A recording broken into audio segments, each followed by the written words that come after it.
इस संसार में जो भी व्यक्ति जन्म लेता है, उस हर एक व्यक्ति को एक दिन मृत्यु का सामना करना पड़ता है। कोई बोल नहीं सकता कि एक व्यक्ति की मृत्यु कहाँ, कैसे और किस उम्र में होगी, लेकिन मृत्यु निश्चय होगी ही।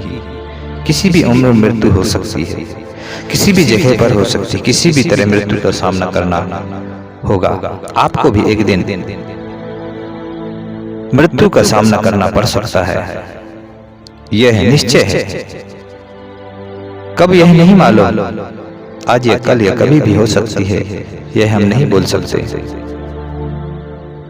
किसी तरह भी मृत्यु हो सकती है, घर पर रहते समय, बाहर जाते समय, सोते समय, कभी भी हो सकती है। इसीलिए बहुत से लोग मृत्यु के डर के कारण जीवन जी रहे हैं। क्या मृत्यु आ जाएगी?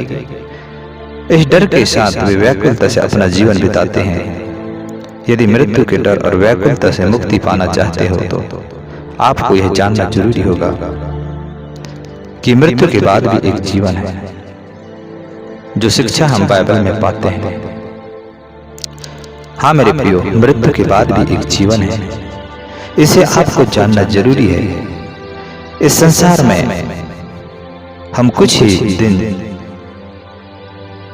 जीवित रहते हैं, जी रहे हैं, पर मृत्यु के बाद का जीवन नित्य है, अनंत है, जो कभी भी नहीं मरता। एक मनुष्य का शरीर उसके मृत्यु के बाद दफनाया जाता है या जलाया जाता है, पर उस शरीर के अंदर का आत्मा परमेश्वर के पास लौट जाती है। वहां पर मुक्ति और नरक का परमेश्वर के द्वारा न्याय होता है। कोई मृत्यु के क्षण यह जान सकता है। मैं एक भाई को जानता हूं, वह बहुत ही धनवान था, परंतु उसे प्रभु का भय भी था, पर शराब की बुरी आदत के कारण पाप उसके जीवन में था। एक दिन बीमारी के कारण अस्पताल में भर्ती किया गया। बुरी आदत के कारण मृत्यु निकट आई। वह अपने स्थान को भूलकर जोर जोर से विलाप करने लगा, भाई मैं अंधेरे में जा रहा हूँ, मुझे गहरे अंधकार में ले जाया जा रहा है, मेरे लिए प्रार्थना करें, मुझे बचाएं। यह कहकर अपने प्राण त्याग दिए। यह कितने दुख की बात है। एक मरी हुई जवान बहन ने कहा कि मैं मृत्यु को जानती हूँ, मैं पाप से मन फिराकर पवित्र जीवन बिता रही हूँ। अचानक बीमारी की हालत में मरण मेरे जीवन में आया। मृत्यु का समय निकट आया। उसने अपने माँ को बुलाकर कहा, माँ मैं थोड़ी ही समय में मर जाऊंगी। मैं स्वर्ग के द्वार खुलते हुए देख रही हूँ, वहां से दो स्वर्गदूत उतरकर मेरे पास आ रहे हैं। यीशु मसीह वहां पर मेरा इंतजार कर रहा है और थोड़ी ही देर में मैं यीशु मसीह के साथ रहूंगी। मेरी मरने के बाद कोई भी मत रोना, मैं खुशी से अपने परमेश्वर के पास जा रही हूँ, मुझे खुशी से गाना गाकर दफनाना। इतना कहकर उसकी मृत्यु हो गई। यह कितनी खुशी की बात है, खुशी की मृत्यु है। यह घटना से हम यह सीखते हैं कि मृत्यु के बाद एक जीवन के विषय में हमें प्रोत्साहन मिलता है। मृत्यु के बाद एक और जीवन शुरू होता है। पाप में जीवन जीने वाला मनुष्य परमेश्वर के स्वर्ग के स्थान में नहीं प्रवेश कर सकता। अपने पाप से मन फेरकर पवित्र जीवन बिताने वाला मनुष्य परमेश्वर के साथ स्वर्ग में जी रहे हैं।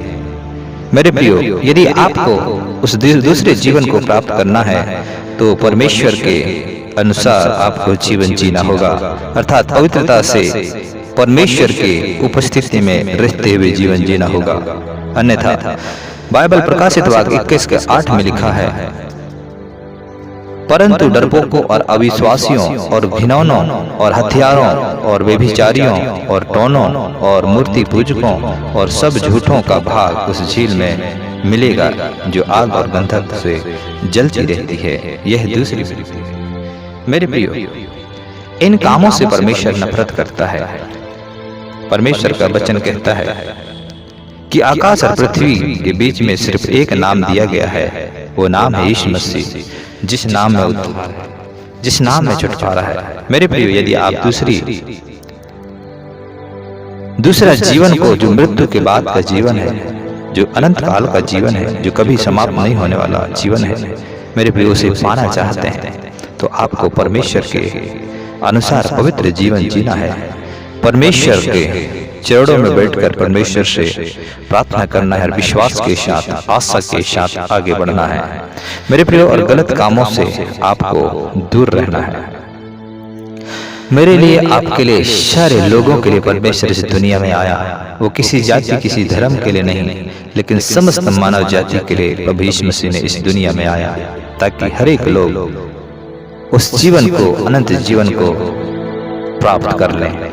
मेरे प्रियो, इसके लिए प्रभु यीशु मसीह ने एक कीमत को चुकाया। वो कलवरी क्रूस के ऊपर मर गया, गाड़ा गया और मृतकों में से आज वो 3 दिन के बाद जीवित हुआ।